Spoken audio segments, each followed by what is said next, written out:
lundi matin. Aujourd'hui je me sens assez fatigué. Honnêtement ce matin pour aller faire ma séance de musculation j'ai dû un petit peu me fouetter, j'ai même hésité à y aller un moment. Mais vraiment le lundi et le mardi pour moi c'est sacré. C'est 2 journées où je travaille le plus.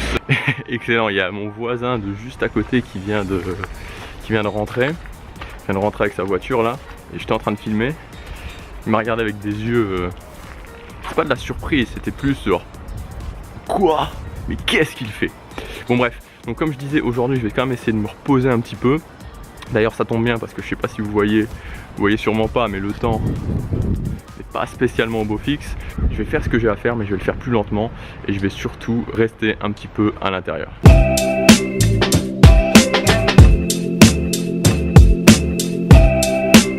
On se retrouve à l'intérieur. Voilà, ça va un peu mieux. Ce matin, je me sentais vraiment pas bien et j'ai quand même pris action, j'ai quand même fait la muscu, j'ai quand même fait frénétique, j'ai quand même fait vraiment ce que je devais faire. Enfin, ce qui se passe en fait, c'est que quand je fais pas ce que j'ai à faire, ça m'énerve. Voilà, ça m'énerve. Maintenant, je suis arrivé à un point où quand je fais pas ce qui est prévu, ça m'énerve. Maintenant, j'essaie quand même de faire la part des choses, c'est-à-dire que là j'étais vraiment pas en forme, donc je vais faire ce que j'ai à faire mais je le fais plus lentement. Il y a des fois où quand je suis vraiment malade, là je m'arrête complètement parce que c'est plus intéressant à un moment donné de s'arrêter 2 jours et d'être ensuite en forme que de vouloir quand même faire ce qu'on a à faire et au final d'être vraiment moyen pendant 5 jours à 1 semaine. La solution c'est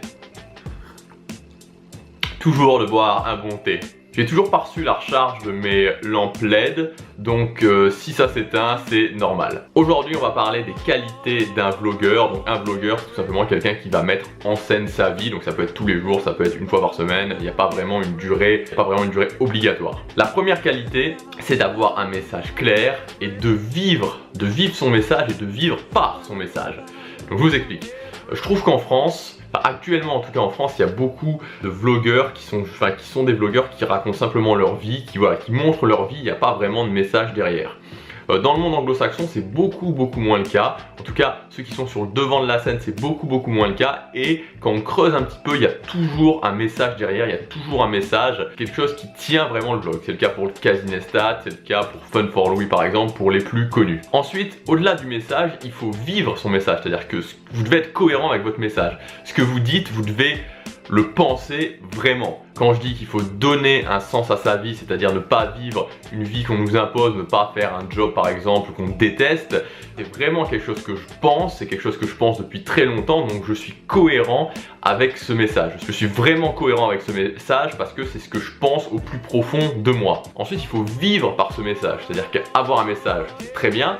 Penser son message, être cohérent avec son message, c'est aussi très bien, mais vivre son message, forcément c'est l'idéal. C'est-à-dire que si je vous dis voilà, il faut que vous vous battiez pour avoir un travail qui vous plaît vraiment et que moi à côté de ça j'ai un job pourri que je déteste, ça va pas vraiment être cohérent. Donc voilà, il faut aussi vivre par son message. Deuxième qualité, c'est la technique. Alors qu'on le veuille ou non, pour être un vlogueur, il faut un minimum de bagage technique, c'est-à-dire au niveau de l'éclairage, au niveau du son, au niveau des appareils photo, enfin de se filmer, au niveau du montage.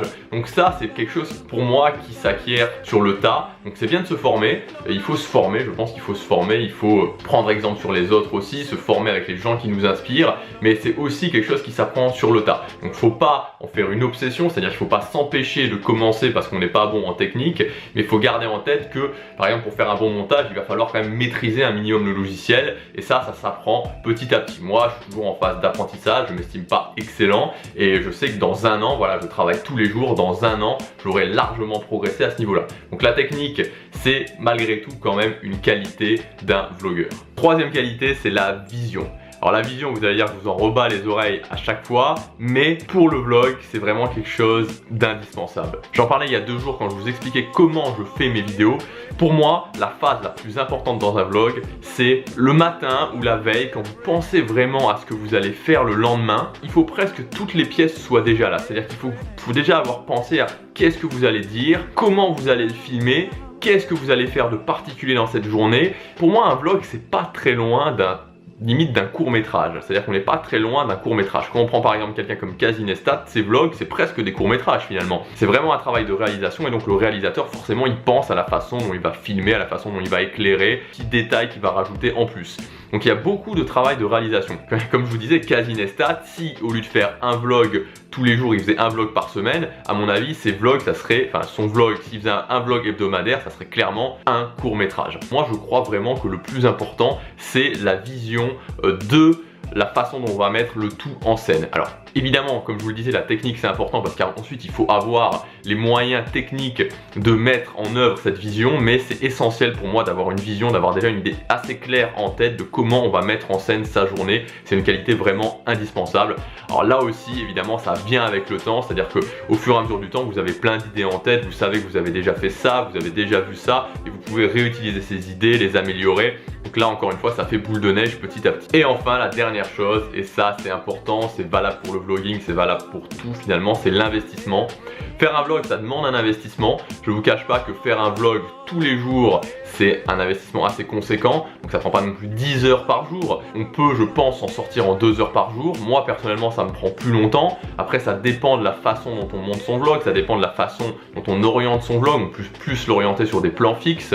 On peut plus, voilà, on peut faire les choses différemment. Mais je crois honnêtement que si vous avez un emploi du temps très chargé, il vaut mieux partir sur un vlog par semaine ou 2 vlogs par semaine plutôt que un vlog par jour. Et je crois qu'une une qualité fondamentale d'un vlogueur, c'est vraiment l'investissement qu'il va mettre dans son vlog. Et c'est pas qu'un investissement en temps, c'est aussi un investissement de vraiment une sorte de passion, c'est-à-dire de penser à ce qu'on va faire le lendemain, de s'imaginer ce qu'on va faire, d'avoir toujours des idées, de quand on a un peu de temps d'y penser. Donc l'investissement, c'est vraiment une qualité qui va faire la différence entre un vlog moyen et un excellent vlog. Évidemment, je pourrais en parler des heures. Je précise que je ne me considère pas du tout comme excellent. J'apprends, je travaille dur tous les jours pour faire des vlogs de mieux en mieux. Là, c'est mon expérience après 50 vlogs. Très certainement que ma vision des choses, mon avis aura peut-être changé ou ce sera affiné d'ici un an quand j'aurai 350 vlogs derrière moi.